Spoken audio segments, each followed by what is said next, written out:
ज्यादा विविधताएं हैं और यही स्वाद देश के प्रधानमंत्री होने के नाते हर राज्य के व्यंजन को सम्मान देना, भाषा को सम्मान देना।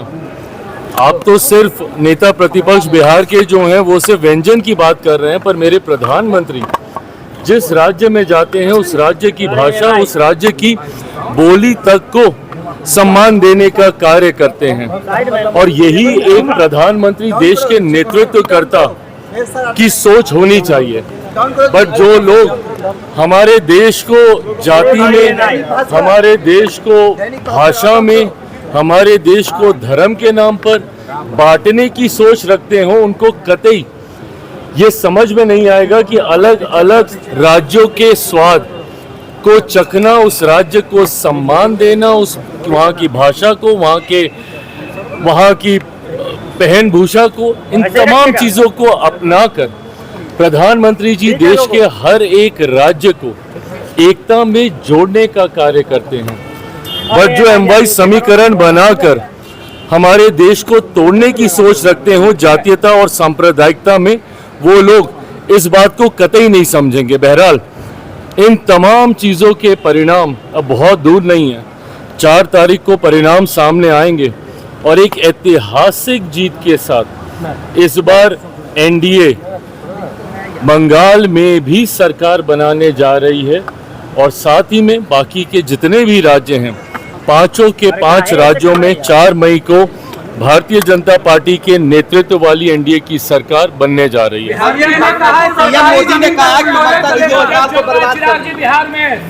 देखिए, जिस तरीके से बंगाल में ममता बनर्जी जी के नेतृत्व में पिछले कई सालों से बिहार, बंगाल को बर्बाद करने का कार्य किया, आज जिस तरीके से देश तीव्र गति से विकास की राह पर आगे चल रहा है, तो वहीं ममता बनर्जी जी ने अपनी राजनीति की वजह से बंगाल को कभी भी देश के साथ मुख्य धारा में नहीं जुड़ने दिया।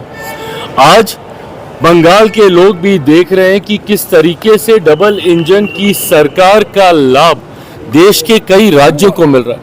इसीलिए इस बार बंगाल की जनता ने भी मन बनाया है कि वो भी डबल इंजन की सरकार, प्रधानमंत्री नरेंद्र मोदी जी के सोच वाली सरकार को बनाने के लिए बंगाल की जनता ने मतदान किया है। सम्राट ने कहा बिहार में अब बुलडोजर चलेगा, सरकारी जमीन पर जिनके भी घर बने होंगे उसके ऊपर बुलडोजर चलेगा। देखिए, जिस तरीके से अतिक्रमण ने कई बार विकास की राह में गतिरोधक बनने का कार्य किया है, ऐसे में जितने भी इल्लीगल अतिक्रमण हैं उसके ऊपर कार्रवाई की जाएगी। पर इस बात को भी सुनिश्चित किया जाएगा कि कोई भी ऐसे घर को ना तोड़ा जाए, कोई ऐसे परिवार के साथ अन्याय नहीं हो जिनका जायज अधिकार वहां पर हो। साथ ही में लोक जनशक्ति पार्टी रामविलास ने, हम लोगों ने हमेशा इस बात के पक्षधर रहे हैं कि जो गरीब परिवार हैं पहले उनको वैकल्पिक व्यवस्था मुहैया करा के दी जाए। किसी का भी घर उजाड़ने से पहले उनको एक ऑल्टरनेटिव जगह मुहैया कराई जाए और उसके बाद जो उचित कार्रवाई, जो भी न्याय संगत कार्रवाई हो, उसके बाद उस कार्रवाई को जरूर किया जाए। 4 मई के बाद बंगाल में 5 बड़े काम होंगे, PM नरेंद्र मोदी बोल रहे हैं। बिल्कुल सही बात है और एक के बाद एक उन कार्यों को हम लोगों ने धरातल पर उतारने का भी काम किया है। जिन जिन राज्यों में चुनाव से पहले प्रधानमंत्री जी ने वादे किए हैं, उसी सोच के साथ इन बातों को प्रधानमंत्री जी के द्वारा रखा गया है, जो कि यकीनन 4 मई को NDA की सरकार बनने के बाद धरातल पर उतारे जाएंगे। सफल नहीं है, लेकिन उसके बावजूद भी सरकार कह रही है कि बंदी लागू रहेगा। 10 वर्ष हो गए चिराग जी, लेकिन पूर्णतः सफल नहीं नजर आ रहा है ये कानून। देखिए, कानून में जहाँ पे त्रुटियां हैं जरूर उसको दुरुस्त किया जाएगा। मैंने खुद कई बार इस बात को कहा है कि ये कानून के पीछे की सोच कतई गलत नहीं है। यकीनन शराबबंदी एक ऐसी चीज है जिसने शराब की वजह से कई घरों को बर्बाद करने का काम किया है, पर ऐसे में ये कानून पूरी तरीके से धरातल पर उतरे, ये भी जिम्मेदारी सरकार की है। इसमें यकीनन रह रह के कुछ त्रुटियां सामने आती हैं।